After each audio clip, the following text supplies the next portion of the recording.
तमाम तारीफ़ अल्लाह रब्बुल इज़्ज़त के लिए, दरूद व सलाम अल्लाह के रसूल पर।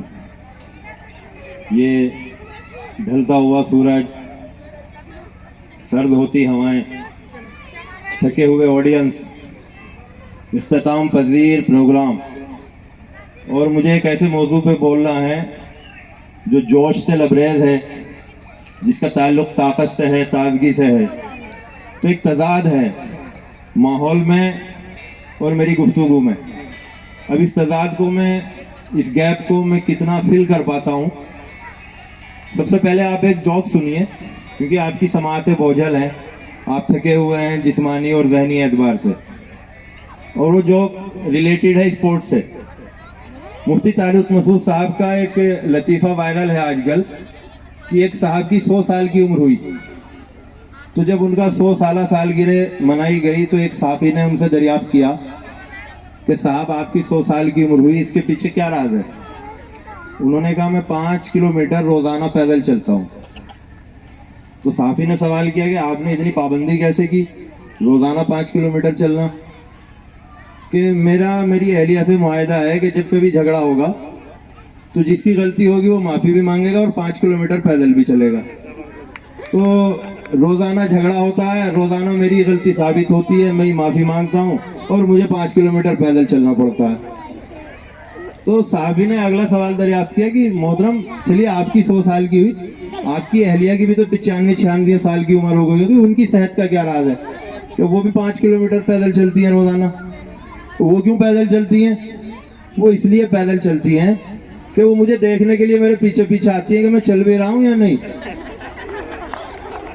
तो अभी फराज ने एक बात कही थी फिटनेस से रिलेटेड, तो ये लतीफ़ा जो है उसी से मुताल्लिक़ है कि आप सब भी रोज़ 5 किलोमीटर चलिए। जो पेरेंट्स अगर यहाँ हैं, शायद है नहीं, जो टीचर्स हैं, और अगर आप नहीं चलेंगे तो फिर दवाइयाँ चलेंगी। एक लतीफ़ा है, एक ये प्रोवर्ब है, एक कोट है कि अगर आप नहीं चलेंगे तो लतीफ़ा चलेगा। बहरहाल खेल एक ऐसा लफ्ज़ है जिसका ताल्लुक़ है खुशियों से, सेहत से और दोस्ती से। बच्चा जब पैदा होता है और वो पालने में होता है, और जब वो बहुत खुश होता है, जब वो हाथ पैर चलाता है, तो उसकी उस खुशी को और उसकी उस तंदुरुस्ती को और उसकी उस एक्टिविटी को सिर्फ एक लफ्ज़ से डिफाइन किया जाता है, खेल से। माँ कहती है खेल रहा है। जब माँ कहती है कि खेल रहा है तो इसका मतलब वो खुश भी है, वो सेहतमंद भी है और वो एक्टिव भी है। जैसे जैसे बच्चा बड़ा होता चला जाता है, आप देखेंगे कि वो खेलेगा उनके बीच में जिनसे उसकी दोस्ती होगी। तो खेल का ताल्लुक दोस्तों से भी है, और यही दोस्ती और यही खेल आप देखेंगे कि जैसे जैसे बच्चा बड़ा होता चला जाता है उसके खेल का दायरा बढ़ता है और दोस्ती का भी दायरा बढ़ता है। और खिलाड़ियों की एक अलग दुनिया होती है जो मज़हब से, बिरादरियों से और यहाँ तक कि जो सरहद की बंदिश है उनसे भी आज़ाद होती है। इस दुनिया में हर खिलाड़ी दूसरे खिलाड़ी को रेस्पेक्ट देता है, कोऑपरेट करता है, उससे सीखता है, उसे सिखाता है। आप यकीन नहीं करेंगे कि ये जो खिलाड़ियों की दुनिया है, जो खेल की दुनिया है, ये सरहदों की, हालांकि एक मुल्क दूसरे मुल्क के साथ खेलता है लेकिन उसका मकसद हार या जीत नहीं होता, उसका मकसद होता है दोनों ममालिक में दोस्ती कायम करना। जो तमाम ममालिक के बड़े बड़े इवेंट्स होते हैं, कॉमनवेल्थ है, एशियाड है, ओलंपिक है, पैरा ओलंपिक्स हैं, उन सब का मकसद किसी को हराना या किसी को जिताना नहीं होता। उन सब का मकसद होता है दुनिया के तमाम ममालिक को करीब लाना, और उसका जरिया और उसका बाइस बनते हैं खिलाड़ी। तो खिलाड़ी वो चीज़ हैं जो सारी दुनिया को करीब लाते हैं। पॉलिटिशियंस दुनिया को आपस में लड़ाते हैं, मक्कार लोग दुनिया को आपस में लड़ाते हैं, और खिलाड़ी सारी दुनिया को एक दूसरे के करीब लाते हैं। तो खिलाड़ी वो है कि जो प्यार बांटता है, मोहब्बत बांटता है, दिलों को जोड़ता है, मुल्कों को जोड़ता है। अगर आपका बच्चा, मेरे ख्याल में पेरेंट्स है ही नहीं यहाँ पे, लेकिन फिर भी मेरी बात मुझे लगता है कि हवाओं के जरिए से पहुँच जाएगी। अगर आपका बच्चा खिलाड़ी बनता है तो वो एक सफ़ीर होगा, वो एक कासिद होगा मोहब्बत का, प्यार का। तो आप अपने बच्चे को उसके अंदर स्पोर्ट्समैन स्पिरिट ज़रूर पैदा करें। जैसे आप चाहते हैं कि आपका बच्चा एक अच्छा डॉक्टर बने, इंजीनियर बने, इसी तरह आप कहीं अपने दिल के कोने में एक गुंजाइश ये भी रखिएगा कि मेरा बच्चा एक अच्छा खिलाड़ी भी बने।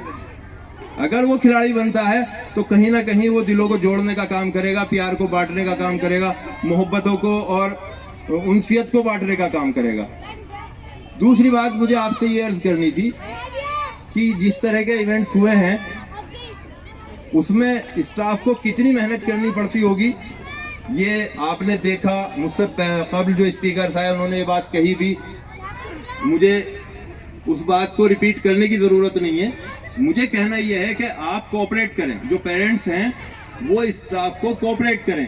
वो जहां बुला रहे हैं, जब बुला रहे हैं, ऐसे बुलाएं, जिस तरह की कॉस्ट्यूम्स में, जिस तरह की ड्रेस में वो बुला रहे हैं उस तरह से भेजें, जिस तरह का वो लंच मंगा रहे हैं उस तरह से भेजें। 2 सजेशंस मुझे देने हैं सफ़ा ग्रुप ऑफ इंस्टीट्यूशंस को। एक ये कि नेक्स्ट टाइम जब आप इस स्पोर्ट्स मीट को ऑर्गेनाइज करें तो जो बच्चों की ये रूटीन यूनिफॉर्म है आपके यहाँ की, सफ़ेद कुर्ता पजामा, या शायद कलरफुल भी है, इसकी जगह आप कोई कलरफुल ट्राउज़र और टी शर्ट्स रखिएगा। उस पर पीछे की तरफ लिखा हुआ हो सफ़ा ग्रुप ऑफ इंस्टीट्यूशंस, सामने की तरफ उस पर नंबरिंग हो, और अगर ये पॉसिबल नहीं है तो चेस्ट आती हैं उसको गले में डाल लेते हैं, उस पर नंबरिंग होती है, तो उस पर आप जो आपने हाउसेस के नाम रखे थे उस हाउस का नाम लिखवा सकते हैं, नंबरिंग करा सकते हैं। एक तो ये मुझे मशवरा देना था। दूसरा मशवरा मुझे ये देना था कि ये जो आपकी स्पोर्ट्स मीट है, ये मैराथन स्पोर्ट्स मीट है, बहुत लंबी हो जाती है। आप सब्र का इम्तहान लेते रहते हैं लेकिन अक्सर उसमें फेल हो जाते हैं। सब लोगों ने सब्र नहीं दिखाया। आप सब वो लोग हैं जिनके बच्चे यहाँ पे होंगे। फॉर्चुनेटली अनफॉर्चुनेटली अक्सरियत जा चुकी है। मुझे ये कहना था कि इस पूरे इवेंट को आप 3 दिन में ऑर्गेनाइज कीजिए। एक दिन प्राइमरी के इवेंट्स कराइए, एक दिन जूनियर के इवेंट्स कराइए, या इवेंट्स को आप डिस्ट्रीब्यूट कीजिए कि एक दिन ये वाले इवेंट्स होंगे, एक दिन ये वाले इवेंट्स होंगे, और थर्ड डे फिर आप प्राइज डिस्ट्रीब्यूशन सेरेमनी रखिएगा। उसमें गेस्ट के लेक्चर्स, आपके स्टाफ के एक्सपीरियंसेस, और जो बच्चे हैं उनकी स्पीचेस, उनके एक्सपीरियंसेस, ये सब कराइएगा। उसी के अंदर आप हल्की फुल्की कोई डिबेट भी रख सकते हैं, एक्सट्रम पोल रख सकते हैं।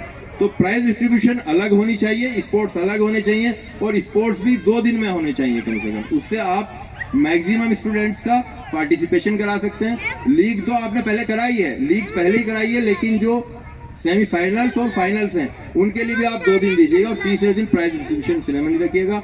वाखिर दवाना अल्हम्दुलिल्लाह रब्बिल आलमीन। बहुत बहुत मुबारकबाद उन सब बच्चों को जिन्होंने खेलों में हिस्सा लिया। जीतना और हारना प्रोसेस का हिस्सा है, लेकिन जिसने खेलों में हिस्सा लिया वो समझ लीजिए जीत गया। आज हारा है, कल जीतेगा भी। और बहुत बहुत मुबारकबाद सफ़ा ग्रुप ऑफ इंस्टीट्यूशंस को, और बहुत बहुत मुबारकबाद पेरेंट्स को अगर हों तो।